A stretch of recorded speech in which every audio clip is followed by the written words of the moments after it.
Ito guys, real talk. Bakit sobrang daming nagrereklamo ngayon? Bine-blame nyo ang gobyerno kung bakit sobrang mahal ng bilihin? Bakit sobrang mahal ng bigas? Ang dami-dami nyong reklamo. Pero bakit nung nagtaas ang presyo ng sigarilyo? Ang presyo ng alak? Bakit wala akong naririnig na mga reklamo? Namamahalan ka sa 50 pesos per kilo ng bigas, pero nakakaubos ka ng 1 hanggang sa 2 kaha ng sigarilyo araw-araw. Namamahalan ka sa 50 pesos per kilo ng bigas, pero nakakaubos ka ng ilang boting alak sa loob ng 1 araw. Aba, mag-isip ka na. Baka wala sa gobyerno yung problema.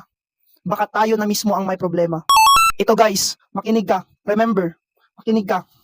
Pag medyo mahal pa para sa atin ang isang bagay, ibig sabihin, kulang pa yung kinikita natin. Yes! Ibig sabihin, kailangan pa natin masipagan sa buhay. Kailangan pa natin dagdagan ang ating pinagkakitaan. Tandaan mo yan.